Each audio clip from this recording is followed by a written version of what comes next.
Hello everyone, कविता Hindi academy channel पर आपका स्वागत है। मैं आपके लिए मोस्ट इंपोर्टेंट क्वेश्चन लेके आई हूँ। क्वेश्चन नंबर 1 है, पाणिनि ने किस ग्रंथ के द्वारा भाषा को एकरूपता देने का प्रयास किया? अष्टाध्यायी, महाभाष्य, योग वशिष्ठ या अद्वैय बृहस्पति नीतिसार।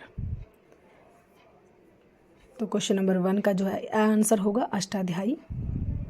क्वेश्चन नंबर 2, पुरानी हिंदी को किस भाषा का समानार्थक माना गया है? प्राकृत, अपभ्रंश, पाली, लौकिक, संस्कृत। तो आंसर होगा अपभ्रंश का। क्वेश्चन नंबर 3, पश्चिमी हिंदी का उद्भव किस अपभ्रंश से हुआ? सोरसानी, मागधी, अर्धमागधी या पिशाची। तो क्वेश्चन नंबर 3 जो है पश्चिमी हिंदी का उद्भव जो है किस अपभ्रंश से हुआ है? तो आंसर होगा सोरसानी अपभ्रंश। क्वेश्चन नंबर 4, पूर्वी हिंदी की बोलियां अपभ्रंश के किस रूप से विकसित हुई? मागधी, अर्धमागधी, सोरसानी या पिशाची। क्वेश्चन नंबर 4 जो है पूर्वी हिंदी की बोलियां जो हैं किस अपभ्रंश से विकसित हुई है, वो अपभ्रंश बताना है हमें। तो क्वेश्चन नंबर 5, भाषा विज्ञान के किस खंड में पद से वाक्य बनाने की प्रक्रिया का वर्णनात्मक, तुलनात्मक या ऐतिहासिक दृष्टि से अध्ययन होता है? पद विज्ञान, ध्वनि विज्ञान, वाक्य विज्ञान या अर्थ विज्ञान। तो इसका आंसर होगा वाक्य विज्ञान। क्वेश्चन नंबर 6, पाली प्राकृत भाषाएं किससे विकसित हुई? लौकिक संस्कृत, पुरानी हिंदी, सोरसानी या वैदिक संस्कृत। तो पाली प्राकृत जो है द आंसर होगा वैदिक संस्कृत से। क्वेश्चन नंबर 7, भाषा के संदर्भ में महात्मा गांधी ने किसका समर्थन किया? हिंदी, हिंदुस्तानी या हिंदू या उर्दू। क्वेश्चन नंबर 7 जो है किसका समर्थन किया महात्मा गांधी ने? तो बै होगा हिंदुस्तानी। क्वेश्चन नंबर 8, खड़ी बोली का दूसरा नाम क्या है? Most important question. कनौजी है, कोरवी है, भेगली है या मगही है। तो बै होगा कोरवी। क्वेश्चन नंबर 9, अवधी बोली का केंद्र स्थान क्या है? बस्ती, बाराबंकी, बहराइच, अयोध्या। तो अवधी बोली का केंद्र बताना है कौन सा है? तो दै होगा अयोध्या। क्वेश्चन नंबर 10, खड़ी बोली का प्रयोग साहित्यिक हिंदी खड़ी बोली के अर्थ के अतिरिक्त किस अर्थ में होता है? शुद्ध के अर्थ में, बैदिली मेठ के आसपास की लोक बोली के अर्थ में, लोक साहित्य की भाषा के अर्थ में या द लोक गीतों की भाषा के अर्थ में। तो बताना है हमें किस अर्थ में होता है? बै होगा, बै आंसर होगा इसका। क्वेश्चन नंबर 11, अपभ्रंश को पुरानी हिंदी कहने वाले प्रथम लेखक कौन थे? Chandradhar Sharma Guleri, Ramchandra Shukla, George Grierson, Shiv Singh Sengar. तो क्वेश्चन नंबर 11 जो है आंसर होगा चंद्रधर शर्मा गुलेरी थे। क्वेश्चन नंबर 12, पाणिनि ने किस ग्रंथ के द्वारा भाषा को एकरूपता देने का प्रयास किया? अष्टाध्यायी, महाभाष्य, योग वशिष्ठ। आंसर होगा अष्टाध्यायी के द्वारा। क्वेश्चन नंबर 13, बुंदेली और कनौजी बोली हिंदी के किस उपभाषा वर्ग की बोलियां हैं? पूर्वी हिंदी, पश्चिमी हिंदी, राजस्थानी या पहाड़ी। तो क्वेश्चन नंबर 13 जो है किस उपभाषा वर्ग में आती हैं ये? तो बै होगा पश्चिमी हिंदी में आती हैं। क्वेश्चन नंबर 14, भोजपुरी मूलतः किस प्रदेश की बोली है? राजस्थान, बिहार, मध्य प्रदेश, उत्तर प्रदेश। तो क्वेश्चन नंबर 14 जो है भोजपुरी जो है बै होगा बिहार की है। क्वेश्चन नंबर 15, मानक हिंदी का विकास किस बोली से हुआ? खड़ी बोली हिंदी, ब्रजभाषा, अवधी या बांगरू। तो क्वेश्चन नंबर 15 जो है मानक हिंदी का विकास जो है ऐ होगा खड़ी बोली हिंदी से हुआ।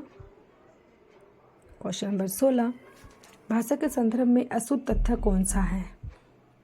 ऐ भाषा अर्जित संपत्ति है, भाषा सामाजिक वस्तु नहीं है, भाषा परिवर्तनशील है, भाषा अनुकरण द्वारा अर्जित की जाती है। तो क्वेश्चन नंबर 16 का अशुद्ध तथ्य बताना है हमें कौन सा है? तो क्वेश्चन नंबर 16 का जो है ऐसा क्वेश्चन पेपर में पूछा जाता है, तो मोस्ट इम्पोर्टेंट है क्वेश्चन आपके लिए।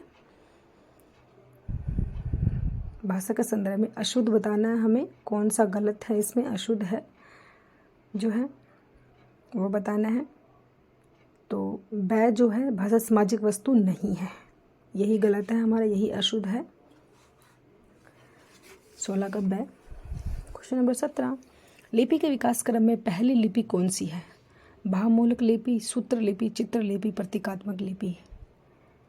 तो क्वेश्चन नंबर 17 जो है स होगा चित्रलिपि।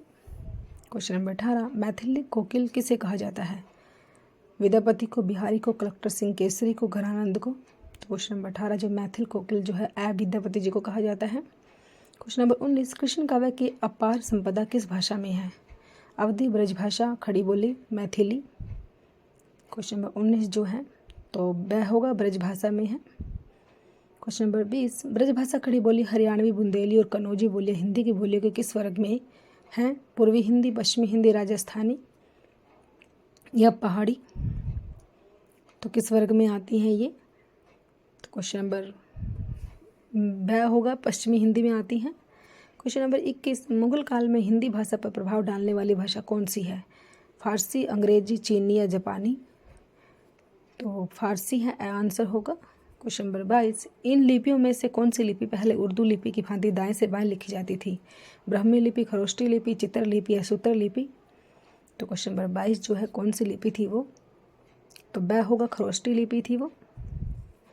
क्वेश्चन नंबर 23, देवनागरी लिपि में हिंदी के अतिरिक्त और कौन सी भाषा लिखी जाती है?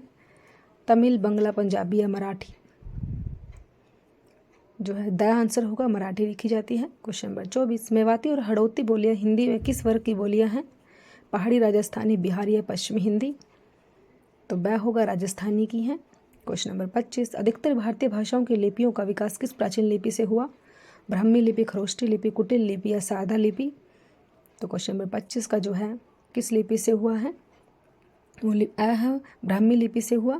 क्वेश्चन नंबर 26, इनमें से हिंदीतर भाषी राज्य कौन सा है? उत्तर प्रदेश, मध्य प्रदेश, बिहार या महाराष्ट्र? तो क्वेश्चन नंबर 26 जो है हिंदीतर भाषी राज्य कौन सा है? द होगा, महाराष्ट्र है वो, महाराष्ट्र।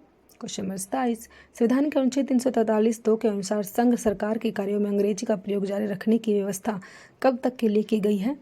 26 जनवरी 1950, ब 25 जनवरी 1964, 14 सितंबर 1950 या द 26 जनवरी 1965? तो कब तक व्यवस्था की गई है ये बताना है हमें, कब तक की गई है इसकी व्यवस्था? ब होगा 25 जनवरी 1964 तक की गई है। क्वेश्चन नंबर 28, हिंदी में किस भाषा के अर्थ में पहले साधु भाषा, टकसाली भाषा या परिनिष्ठित भाषा का प्रयोग होता था? ब्रज भाषा, खड़ी बोली हिंदी, मानक भाषा या जनभाषा? तो किस में जो है इन सब का प्रयोग होता था? तो द होगा, जनभाषा में होता था। क्वेश्चन नंबर 29, निम्नलिखित काव्य पंक्तियाँ किस कवि की हैं? जामे रस कुछ होत ताही सब कोय, बात अनूठी चाहिए भाषा कोय होए? तो भारतेंदु हरिश्चंद्र, सत्यनारायण कविरत्न, जगन्नाथ दास रत्नाकर या मैथिली चरण गुप्त?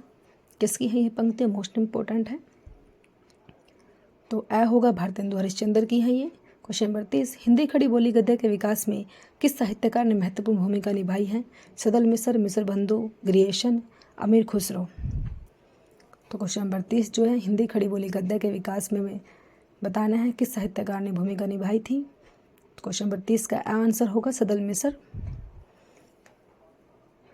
खड़ी बोली का दूसरा नाम क्या है? ये क्वेश्चन आपके लिए है। तो खड़ी बोली को दूसरा किस नाम से जानते हैं? क्वेश्चन पेपर में बार बार आता है, बताना है किस नाम से जानते हैं खड़ी बोली को। कनौजी है, कोरवी है, भेगली है। सब्सक्राइब नाउ, धन्यवाद।